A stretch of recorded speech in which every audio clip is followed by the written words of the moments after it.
Hey, it's Dr. Amanda with Straightsmile Solutions, straightsmilesolutions.com, and we're going to answer this question today. What should you charge for that phase one interceptive expansion orthodontics case? And I had a doctor ask me that yesterday, and I couldn't believe I actually did not have a video on that. I think I've never wanted to be the one to tell you what to charge because that's ultimately up to you. But I can tell you what's kind of usual and customary and what I see. But first of all, we need to address a few things right off the top. First of all, a lot of that's going to depend on if this is an insurance case or not, and if it's an insurance case, if you are a network or not. Hopefully, you're not. If you're a pedo or a GP, and also hopefully it's not an insurance case because that can get a lot more complicated. I do have a great webinar that's archived.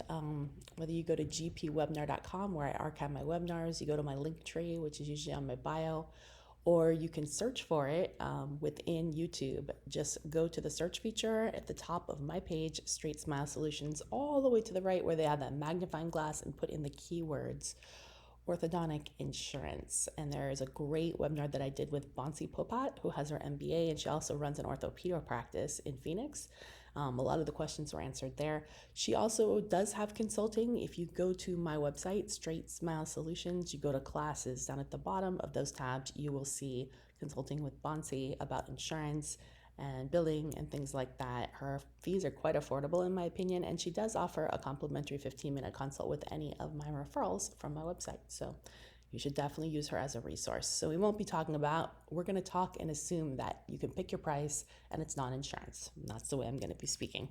So first of all, anytime you are coming up with a price for phase one interceptive, you got to think about what you're doing. So the treatment plan comes first, then the price.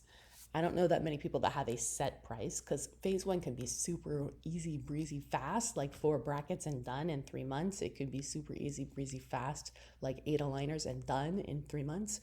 Or it could be 18 months, and it could involve a multitude of different appliances, headgears, face masks, distalizers, Invisalign first.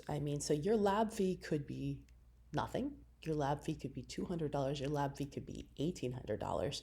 So a lot of it's going to depend on the complexity, how long it's going to take, and the lab fee. But I would say for me, somewhere in between $2,000 and $4,000 would be the range. The $2,000 would be for something that's just like a habit appliance and maybe a few brackets, or maybe a few express or flex in-house aligners to close up a little gap. Maybe it's just expanders only. Maybe we don't need any type of alignment afterwards. There's no impacted canines. It's just to make the arches a little wider, the teeth aren't crooked. Okay, then that would be 2,000. And as we start building on more indirect bonding or aligners onto the appliances, or if we go into Invisalign first with MA afterwards, it's going to be definitely closer to $4,000. Remember, if you are using insurance, you need to make sure your patient is aware that usually insurance only pays once. So if they use their insurance and exhaust it for this phase one, they're not going to have it later for phase two. And the vast majority of patients who do phase one need phase two. Remember also, 1 + 2 doesn't equal comprehensive. So, it does and it doesn't. It shouldn't be that much more expensive. Your comprehensive case price, let's say it's $5,500 to $6,000. Your phase one might be $3,000. Your phase two might be $4,000. So it's going to be a little bit more than doing it all at comprehensive, but we're also doing it twice, and we're getting the hard stuff out of the way when they're younger. Sometimes, can't promise, we don't need a phase two. And if you've heard my stories before about my own kids, did phase one on both my kids. Son ended up not needing anything in phase two. Needing is in air quotes because he does have a couple teeth that are slightly rotated. It's very rare that anything's going to turn out totally perfect. But a lot of times if you create the space, the teeth start to come in nice. If you fix the bite, the teeth start to come in nice. You're still waiting on 16 more teeth, right? You're waiting on your 3s, 4s, and 5s in each quadrant, as well as your 7s. So even though we created the space and fixed the bite, we can't guarantee that they're going to come in straight. Hopefully we're looking at the panel and making sure the eruption lanes are nice and parallel.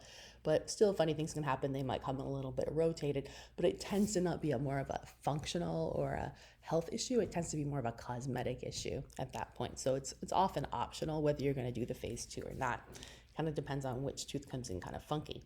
My daughter totally needed the phase two. She ended up still with an impacted canine, even though we did everything we could do, including expansion and 2x4s and you name it, space consolidation. but that's just the luck of the draw. That was just genetics. It probably would have been a lot worse had we not done phase one. We probably would have had to done some type of surgery. So I will take what she had over what could have been. And that's pretty much it. So pricing, it's really up to you. I mean, your first 5 to 10 cases, I really recommend that you try to charge on the lower side just because you're going to be learning. And maybe see if those cases, in exchange for having a major discount, maybe they can be friends or family members or team members, staff members, kids, your kids, if they'd be willing to let you use the photos on social media. Make sure you have that social media release. If you don't have one, you can contact me and I'd be glad to give you a copy. So that way you can get started on Instagram and marketing and making content around phase one, which will be stuff that patients will have nice SEO tags and patients can find it, as well as you might want to make instructional videos and put on YouTube. I know a lot of doctors, when they get started on phase one, they'll start to create FAQs for patients and they'll put it on their website, which is great also for SEO and search. But it's also useful because you don't have to answer a question 8,000 times. You just say, hey, go to our website. All the answers you need for what you need to know is on there. All right. Hopefully that was helpful. Thank you.